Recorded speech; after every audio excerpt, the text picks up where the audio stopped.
ನೀರಿಗಾಗಿ ರಾಜ್ಯಗಳ ಮಧ್ಯ ದೇಶಗಳ ಮಧ್ಯ ಯುದ್ಧಗಳೇ ನಡೆದು ಹೋಗಿವೆ. ಈಗಲೂ ಸಹ ಜಲ ವಿವಾದಗಳು ಒಂದಲ್ಲ ಒಂದು ರೀತಿಯಲ್ಲಿ ಕಾವೇರುತ್ತಲೇ ಇರುತ್ತವೆ.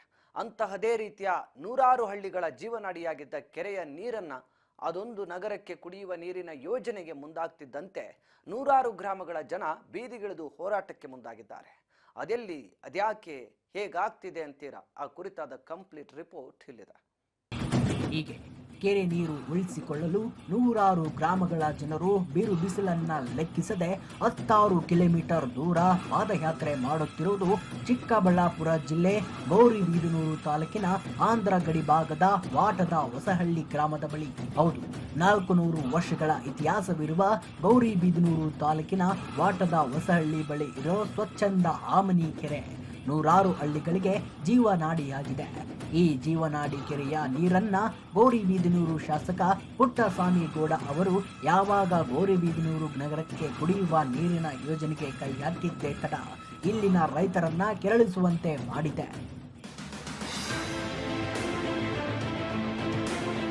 ನೂರಾರು ವರ್ಷಗಳಿಂದ ಆಮನಿ ಕೆರೆಯನ್ನ ನಂಬಿಕೊಂಡು ಜೀವನ ಮಾಡುತ್ತಿರುವ ನಗರಗೆರೆ ಹೋಬಳಿಯ 70ಕ್ಕೂ ಹೆಚ್ಚು ಹಳ್ಳಿಯ ಜನರು ಹೊಸ ಯೋಜನೆಯಿಂದ ಆತಂಕಕ್ಕೆ ಈಡಾಗಿದ್ದಾರೆ.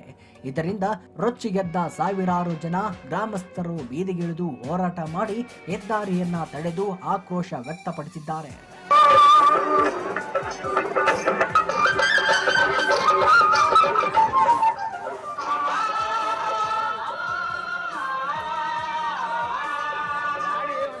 ಗೌರಿಬಿದನೂರು ಶಾಸಕ ಪುಟ್ಟಸ್ವಾಮಿ ಗೌಡ ಎತ್ತಿನ ಹೊಳೆ ಯೋಜನೆಯಿಂದ ನೀರು ಹರಿಸುತ್ತೇನೆ ಅನ್ನೋ ಕುಂಟು ನಪ ಹೇಳಿ ಕೆರೆಯ ನೀರನ್ನ ಗೌರಿಬಿದನೂರಿಗೆ ಹರಿಸುವ ಪ್ರಯತ್ನ ನಡೆಯುತ್ತಿದೆ.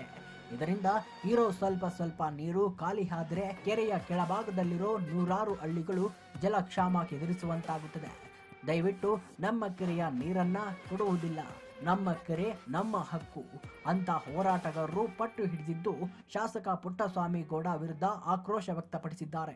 ವಾಟದ ಹೊಸಹಳ್ಳಿ ಅಮಾನಿ ಭೈರಸಾಗರ ಅಚ್ಚುಕಟ್ಟುದಾರ ಒಂದು ಸಂಘದಿಂದ ಈ ಒಂದು ದೊಡ್ಡ ಬೃಹತ್ ಪ್ರತಿಭಟನೆ ಮತ್ತು ರಸ್ತೆ ತಡೆ ಹೋರಾಟವನ್ನು ನಾವು ಹಮ್ಮಿಕೊಂಡಿದ್ದೀವಿ.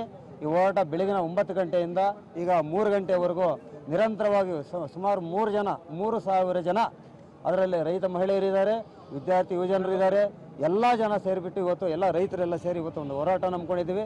ಕಾರಣ ಏನಪ್ಪ ಅಂದರೆ, ಯಾವುದೇ ಕಾರಣಕ್ಕೂ ವಾಟದಹೊಸಳ್ಳಿ ಕೆರೆ ನೀರನ್ನು ಗೌರಿಬಿದನೂರು ನಗರಕ್ಕೆ ನಾವು ಕುಡಿಯಲಿಕ್ಕೆ ಬಿಡುವುದಿಲ್ಲ ಅಂತ ಹೇಳ್ಬಿಟ್ಟು ಒಂದೇ ಒಂದು ಪಾಯಿಂಟ್ ನಾವು ಇಟ್ಕೊಂಡಿದ್ದೀವಿ.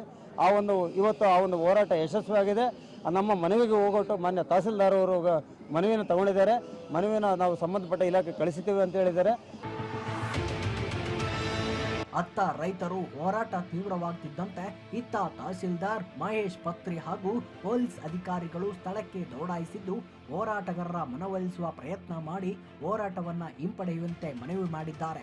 ಗೌರಿಬಿದನೂರಿಗೆ ಏನು ನೀರು ತಗೊಂಡು ಹೋಗೋದಿದೆ, ಅದ್ರ ಪೈಪ್ಲೈನ್ ಅಳವಡಿಸೋ ಬಗ್ಗೆ ಏನು ಈ ಥರ ಚರ್ಚೆಗಳು ನಡೀತದೆ, ಅದು ಆಗಬಾರ್ದು ಅಂತ ಹೇಳಿ ಇಲ್ಲಿ ಗ್ರಾಮಸ್ಥರೆಲ್ಲ ಕೂಡಿ, ಸುತ್ತಮುತ್ತಲಿನ ಗ್ರಾಮಸ್ಥರು ಕೂಡಿ ಪ್ರತಿಭಟನೆ ಮಾಡ್ತಾ ಇದ್ದಾರೆ. ಈಗ ಮನವಿಯನ್ನು ಕೂಡ ಕೊಟ್ಟಿದ್ದಾರೆ.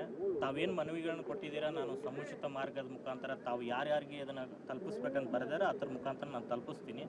ನಾನು ರೈತರಿಗೆಲ್ಲ ಏನು ಹೇಳ್ತೀನಿ ಅಂತಂದರೆ, ತಾವೆಲ್ಲರೂ ಯಾರು ಇದ್ರ ಬಗ್ಗೆ ವಿಷಯ ತಿಳ್ಕೊಂಡಿದ್ದೀರಾ, ಇದರ ಕೆರೆಯ ಕೆಪಾಸಿಟಿ ಎಷ್ಟು, ಎತ್ತಿನೊಳೆಯಿಂದ ಎಷ್ಟು ನೀರು ಬರುತ್ತೆ, ಅದರಿಂದ ನಮಗೆ ಪ್ರಯೋಜನ ಏನಾಗುತ್ತೆ ಅದನ್ನ ಎಲ್ಲನೂ ಅರ್ಥ ಮಾಡ್ಕೊಳ್ಳಿ. ಯಾಕಂದರೆ ನನಗೆ ಬಂದಿರುವಂಥ ನಮ್ಮ ನೀರಾವರಿ ಅಧಿಕಾರಿಗಳೇನು ಮಾಹಿತಿ ಕೊಟ್ಟಿದ್ದಾರೆ, ಆ ಮಾಹಿತಿ ಪ್ರಕಾರ ಎತ್ತಿನ ಹೊಳೆಯಿಂದ 240 MCFT ಅಷ್ಟು ನೀರು ಬರುತ್ತೆ. ಅದರಲ್ಲಿ 108 TMCಯನ್ನು ಗೌರಿಬಿದನೂರು ನಗರಕ್ಕೆ ತೊಗೊಂಡು ಹೋಗ್ತಾರೆ. ಇನ್ನು ಉಳಿದಂತಹ 138 MCFTಯನ್ನು ಅದನ್ನು ಇದೇ ವಾಟದಹೊಸಳ್ಳಿಗೆ ಉಳಿಸ್ತಾರೆ.